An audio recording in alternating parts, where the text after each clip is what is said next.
L'Alliance Femmes et Médias proposait vendredi à la remise des prix aux lauréates de la 5e édition du prix Hadiatou Sow du journalisme. 3 prix étaient en jeu. L'initiative vise à mettre en lumière le travail des femmes journalistes guinéennes. Mariam Fodé Camara, Ibrahima Souri Souma, compte rendu. Cette cérémonie de remise a commencé par 1 minute de silence à la mémoire de nos regrettés Abdoulaye Ba de Guinée News, porteur de la RTG, et Kadiatou Souaré de la radio Tamata. L'appel à candidature de cette 5e édition du prix Hadiatou Sow pour le journalisme a été ouvert en mars dernier pour les femmes exerçant le métier de journaliste. L'objectif est de mettre en lumière leur travail en dépit des inégalités auxquelles elles font face. Le prix Hadiatou Sow du journalisme a été créé pour porter à la lumière des femmes journalistes qui s'illustrent dans leur rédaction. Il a été créé également pour valoriser le travail des femmes journalistes dans les médias. Il est aussi une invite aux femmes journalistes pour embrasser le journalisme d'enquête et pour s'inscrire toujours et toujours dans le travail bien fait. Le représentant de la présidente de la Haute Autorité de la Communication dans son discours a mis un accent particulier sur l'importance de cette initiative de l'Alliance Femmes et Médias. Ce prix est très important et trouve sa justification première dans le constat fait au niveau des médias guinéens de la trop faible présence des femmes au poste de responsabilité éditoriale. Pour cette 5e édition, 9 candidates ont postulé dans les domaines de la participation des femmes aux élections, sur la gestion des déchets et l'accès à l'électricité. 3 ont remporté le prix. Il s'agit de Kadiatou Diallo du site Vision Guinée Info, de Sidibé Kondé de la radio parlementaire et de Marie-Angélique Bangoura de la RTG. Toutes ont reçu un ordinateur portable, un trophée et autres gadgets. Je suis très heureuse d'être récipiendaire de ce prix. Je suis très contente. Je suis très heureuse de recevoir ce prix aujourd'hui, Hadiatou Sow. Je remercie le Tout-Puissant Allah.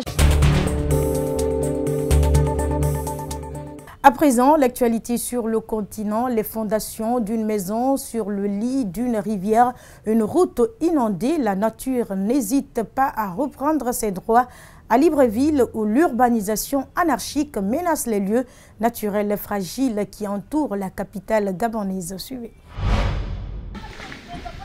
Ce terrain récemment défriché de sa mangrove est désormais inondable et en principe non constructible.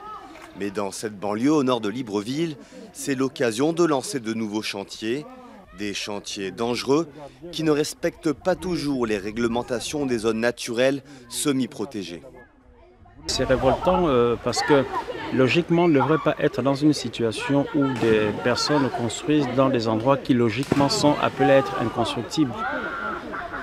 Tout simplement. Là on a affaire à la situation de quelqu'un ou de plusieurs personnes qui construisent dans le domaine public. Le Gabon recèle à lui seul la moitié des mangroves du golfe de Guinée. Elles entourent une grande partie de la capitale. Les défenseurs de l'environnement s'inquiètent de cette déforestation.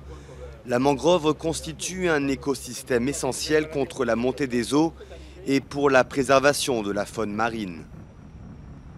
Elle est en train de disparaître à cause de l'urbanisation. Elle est en train de disparaître à cause de la spéculation foncière. Une spéculation foncière et une urbanisation qui grignotent jour après jour les aires protégées de Libreville. Ce qui pousse les experts à préconiser une extension de la ville vers l'intérieur des terres, dans des zones moins humides. Aujourd'hui, les gens construisent sur les lits de rivières, les gens détruisent les zones humides telles que les mangroves. Le risque, c'est de subir encore de plus en plus les catastrophes naturelles. Le risque, c'est de se retrouver avec des conflits fonciers. Dans les rues de Libreville, il est désormais fréquent de voir des chantiers abandonnés ou des routes se transformer en rivières. Les spécialistes tirent la sonnette d'alarme pour freiner cette urbanisation anarchique et éviter des inondations à répétition potentiellement catastrophiques. Et toujours sur le continent, à Ikorodu, en banlieue de Lagos au Nigeria, Les vidéos du groupe de jeunes danseurs Dreamcatcher ont enflammé les réseaux sociaux ces derniers mois. La chanteuse Rihanna a félicité les artistes et la mannequin Naomi leur a même rendu visite, pour la plupart déscolarisés et vivant dans la rue. C'est avec CI pour prof de danse qu'ils ont repris le chemin de l'école et découvert la danse. Reportage. Un sourire ravageur et une énergie contagieuse, cette bande de jeunes danseurs a fait le buzz sur les réseaux sociaux. C'est avec cette vidéo tournée en banlieue de Lagos, devant un bus abandonné, que le groupe les Dreamcatchers, les attrape-rêves, ont séduit les internautes. Un succès retentissant que Shei, leur prof de danse, n'avait pas anticipé.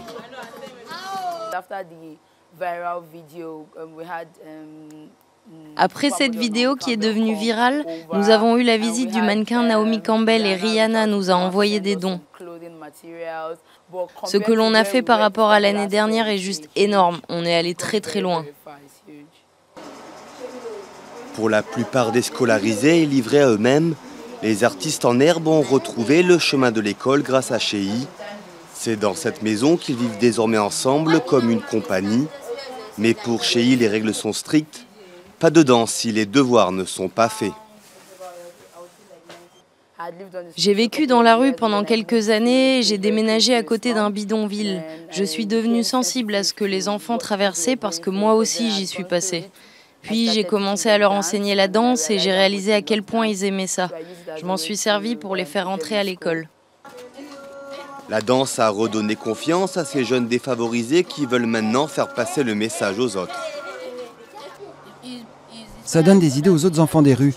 Ça peut les aider à être plus concentrés. Je suis très contente parce que la danse, c'est amusant. C'est amusant et j'adore danser.